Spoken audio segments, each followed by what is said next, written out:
बघा मित्रांनो, चंदर आणि इथे भाऊ. भाऊ नमस्कार. नमस्कार. आज चंदरचं कसं काय नियोजन आहे? चंदरचं आहे आज नियोजन मोठाच आहे. तर आता बघतोय आपण रिडगरला पण बघितलेला चंदर आणि नेहमी छोटे मोठे मैदान अटेंड करत असतो आणि ह्यावेळेला पण आलेला आहे पिसाऱ्याच्या मैदानामध्ये. तर आम्ही प्रत्येक मैदानात असतो कारण की 4 गुलाब असं पडले का बैलाला बैलच ना बोलला नक्की आणि कमबॅक झाला आपला उसटण्याला. तर आता नवीन मैदान आहे. जुन्या मैदानाला तुम्ही नेहमी तर शर्यत खेळायला येतच असतात, पण आता नवीन फाटीचा कसं काय तुम्ही गेले होते का फाटी बघायला? आम्ही ना गेलो, आमचा भाऊ गेला दिवस झाला. फाटी तर चांगलीच, आपण फोटो बिटो बघितले आहेत आणि पूर्ण शेताची फाटी आहे.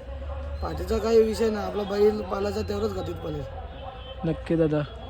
तर चंदर बघतो आपण चांगल्या प्रकारे म्हणजे कंटिन्यू गुलालामध्ये एकाच गुलाल म्हणजे आपला पडला होता रेडगर मैदानावरती, पण आता तुम्ही बोलले जसं की उसटण्या मैदानावरती फाटीवरती गुलाल घेऊन दिलेला आहे.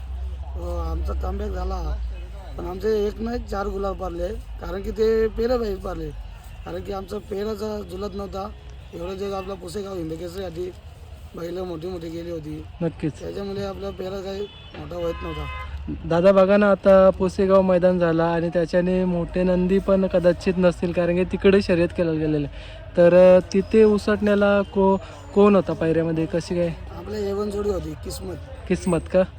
तर किस्मत आणि चंदरचा बोला तर टॉपचाच विषय असतं आणि चांगली गती लागते गाडीला. काय सांगा? किस्मत असला तर आम्हाला काही याचा म्हणजे धोका नाही कुठला, कारण की बैल कमी पालाला तरी चालेल पण रस्ता सोडला नाही पाहिजे.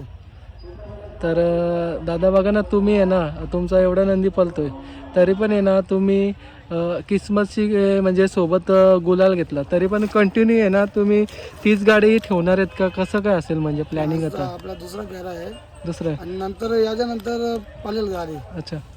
तर दादा बघा ना, तुम्ही आता प्रत्येकाला चान्स देता, तर अशाने तुमचं पण खूप मोठा मन आहे. तर काय सांगाल? आम्ही प्रत्येकाला बैल देतो कारण की आज या शर्यती क्षेत्र आहे, कधी हार कधी जीत. याच्या आधी आहे ना दादा, 1 वर्ष उलटून गेला तर त्याच्यामध्ये ना कंटिन्यू त्या एकच पायऱ्यामध्ये गाडी म्हणजे पळायची आणि त्याच्याने गाडी म्हणजे जिंकायला किंवा हरायला मुश्किल जायचं. तर आता कसं काय वाटतं तुम्हाला? मुंबईचा खेळ थोडा थोडा बदलत आहे. मुंबईचा खेळ हल्ली 1 नंबरचा आहे, कारण की जो बैल पळतो ना पब्लिकचा त्याला जास्त डिमांड आहे आणि पब्लिकच्या बैलाला डिमांड राहणारच इथे. मुंबईला जो पब्लिकला पडला तो खरा बैल. नक्कीच तुम्ही बोलले, मुंबईमध्ये पब्लिकचा जेवढी पब्लिक घाटावरती असते तेवढीच पब्लिक आपली मुंबईमध्ये असते, कारण की घाटावरती थोडंसं म्हणजे अंतर असते, फाटी सोडून वगैरे पब्लिक असते, पण मुंबईमध्ये दोन्ही फाटी जवळच असतात आणि त्याच्याने पब्लिकचं पण फेस करायला लागतं. तर नंदीना पण एक चॅलेंज असतात त्याच्यामध्ये. कसं काय आपल्या नंदी म्हणजे अनेक मैदानामध्ये नंदी आपला तुमचा दाखवतो म्हणजे पब्लिकची? आपलं पब्लिकला नाही, आपलं आतूनच आहे गाड्यावर. जेवढी गाडी समोर असेल आपल्याला तेवढं बैल गाडी खेचणार आणि पब्लिकच्या बैलाने फक्त साथच द्यायची. तर दादा बघा ना, आता नुकताच एक करार झालेला आहे, त्याच्या संदर्भात जरा माहिती सांगा ना आम्हाला. म्हणजे आता बघा ना, तुम्ही आलेले आहेत किंवा तुम्ही पण आलेले आहेत आणि ते पण आलेले आहेत का सोबत? ते आमचा असा करार झालेला आहे का SK सेट नाही कोलिकोबर त्याची सांगले तुमचा म्हणजे बैल तिकडेच राहू द्या, पण गाडी आमच्या नावात. आणि तीच आमच्याला अशी पहिल्यांदा माणसं चांगली भेटल्यात काय, अशी माणसं प्रत्येकाला भेटावा. तर बघा ना दादा, एक प्रत्येक जो करार करतो त्याचा पण एक म्हणजे एक असं म्हणजे की म्हणणं की आमच्या नावाने गाडी पालवा किंवा आमच्याकडेच नंदी असं पण असतं ना कधी कधी. त्याही सांगला बैल नंदी तुमच्याकडे राहू द्या आणि गाडी आम्ही आमच्या नावात पालवू.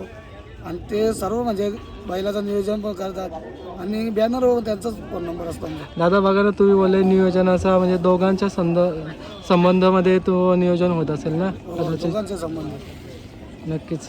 तर तुम्हाला पण खूप खूप शुभेच्छा देतो मैदानासाठी, कारण की तुम्ही माहिती दिल्याबद्दल धन्यवाद. नक्कीच तुमचं गुलालामध्ये राहील नंदी. थँक्यू भाऊ.